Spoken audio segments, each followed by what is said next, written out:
Hello, Hasser from Hasser Reviews here, and let's get stuck into it.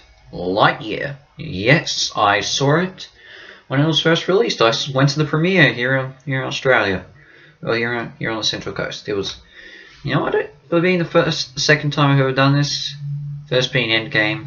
You know, I had a good time, even though I kind of have a few things to say about the people who were sitting behind me, but. Just wish the kids wouldn't stop asking questions to their parents, but you know, you get that every now and then. So, Lightyear. Now, this is a movie I was excited when I first heard about it, but then again, I was also worried. There are two. When I first heard about this, I felt like I'm actually on board with this. You know, considering how Buzz's screen time in the Toy Story films, well, especially Toy Story 4, was very small, even though he was still technically a main character having a little bit of an arc. It was interesting to hear that this time we're actually going to see the origin story of how the toy got created, who it was based on. I was fine. I thought that was a good idea.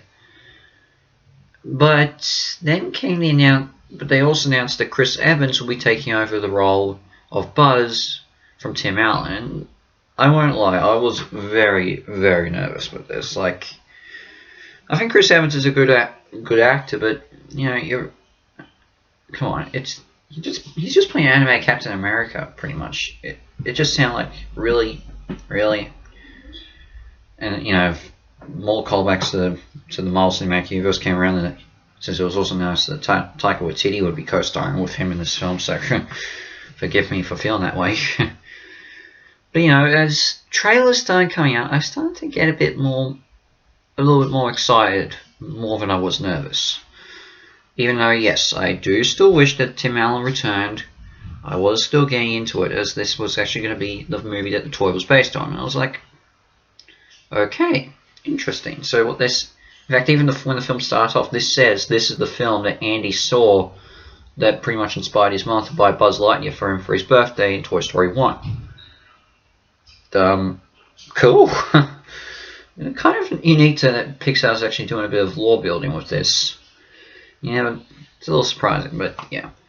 I guess another thing that also kept me nervous is something I think you can figure out if you've seen my reviews in the past, but I'll get to that when we get to that.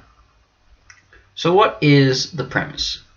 So Buzz Lightyear is a space ranger working for Star Command, and is traveling around planets looking, while also aiming, you know, to eventually return home when the mission is complete.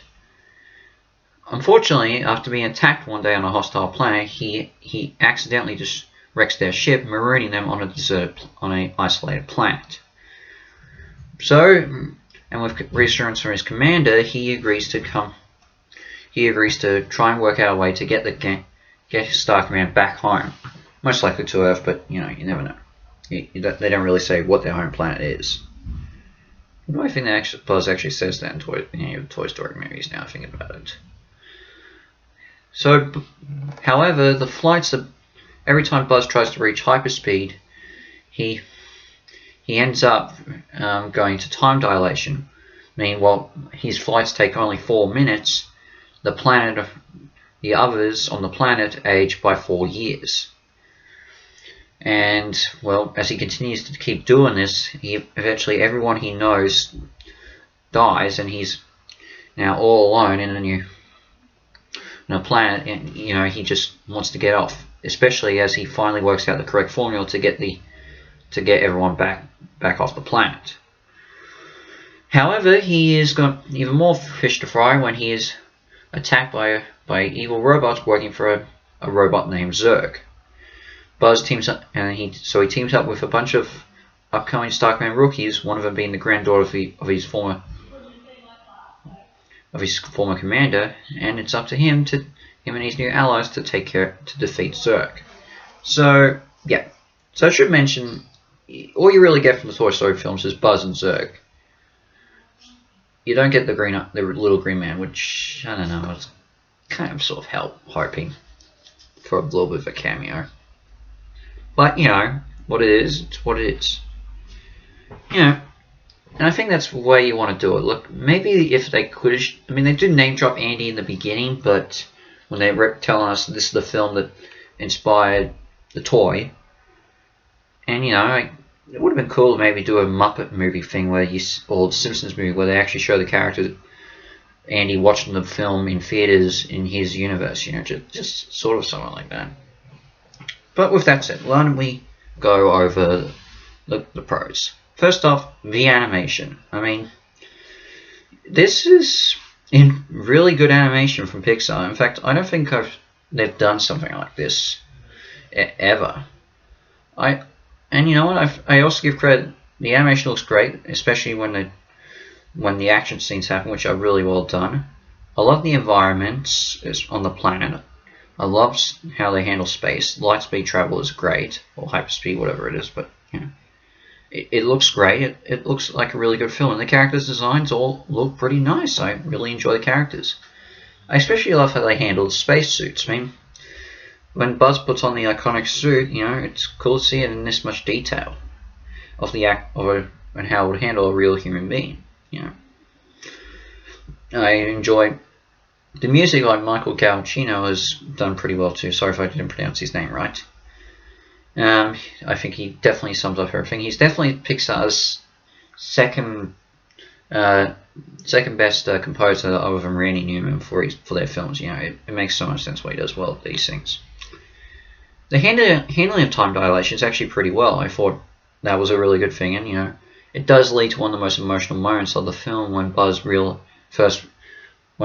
finally realizes that returns on one of his expeditions and one of his tests and realizes that he's now all alone. That I felt was really good, especially the loss of his commander, who was his closest friend, of Commander Hawthorne, that is. And you know, I thought the performances were really good. Chris Evans did really well. I thought he handled the role pretty well. He does capture the charm of how Tim Allen does, but he adds his own unique spin to it. You know, he's got some really good moments in this. The other actors are also good too. I think Taika Waititi is definitely the comic relief of the film. Well, one of the two, but you know, of the rookie space cadets Buzz eventually has to team up with to defeat Zerg. You know, but he does a pretty good job. And K.K. Palmer, I mean, I've always respected her performances. I mean, I really enjoyed her having abducted the Carolina White story, which again I reviewed her 2 years ago. And you know, I thought she did a really good job as Aisha, the granddaughter of Buzz's former commander. You know, I thought she did a really good job. And you know, I mean, I think, and you know, if people are going to say her voice sounds a bit too much like how she performed Peaches in the Ice Age sequels, honestly, I think it's a lot better than those. Yeah. Well, I still have not seen Collision Course, nor have I seen the Adventures of Buck Wild. You know, maybe down the track. Yeah, I don't know. And the Scrat Tales, I haven't seen that. So yeah. Just saying, if those Ice Age fans want to ask me some questions, there you go. And you know, the other actors also do a good job too. Yeah, and you know, I think another thing I love is the callbacks they make to the original Toy Story, especially to the Toy Story films, especially lines that Buzz has said in the films. Like, of course, when he does his To Infinity and Beyond, it's very sweet, especially how he says it and where it originates from. Apparently, you know, you've got how the first line he says, one of the first lines he says when he wakes up in Andy's room in Toy Story 1 is what he says when he first arrives on the planet. I like some of the other stuff too, and you know, other callbacks, like, you know, there's some really good ones. And you know, there's some of the best moments, and you know, I even love how in the climax they even referenced the video game opening from Toy Story 2. That was actually pretty cool. I love that stuff, you know. With that said, I do have problems. Let's start off with the big one. So, obviously, no matter where you look at it, if you've seen the television, this film is obviously going to draw up comparisons from fans who remember the TV series and direct-to-video movie Buzz Lightyear of Star Command and the straight-to-video movie The Adventure Begins. And yeah, there are similarities with this, especially down to the plot. I mean, where Buzz has, team up with rookies and all that, and confront, and is basically trying to do things on his own. That is very similar to The Adventure Begins. Even his new commander kind of has that one that takes over from his old one. Kind of has a similar voice to and personality to the one that was in the show and the movie, in the straight-to-video movie. And, I grew up with The Adventure Begins. I never really saw the TV series, but I watched The Adventure Begins, and I consider that one of the best. In fact, I think it is the best Disney straight-to-video movie by far. I love that film, but as I said in my review. But with that said, it could, and I am willing to give Pixar credit. They are trying to, a lot of people don't actually count that within Pixar. Don't actually count that TV series and straight-to-video movie as canon. I may, but and I'm pretty sure a lot of fans do. But a lot of people don't at Pixar. So and it isn't exactly the same. I mean, Buzz is actually stranded on a single planet. Well, in the film and the show, he's going around multiple planets with his rookie crew. With that said, the fact that it only takes place on one planet is a bit of a bummer to me. I would have loved to see Buzz travel to other planets, I mean, that, as I said, the straight-to-video film did that. So, you know what? I wish I could have got that with this. And then we get to Zerg. Now, I'm not going to say Zerg is a bad villain. In fact, I think he's actually handled pretty well.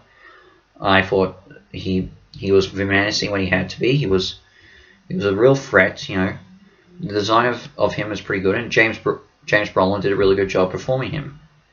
And, even his morals and even his his reasons behind his actions sort of are a very dark reflection of Buzz.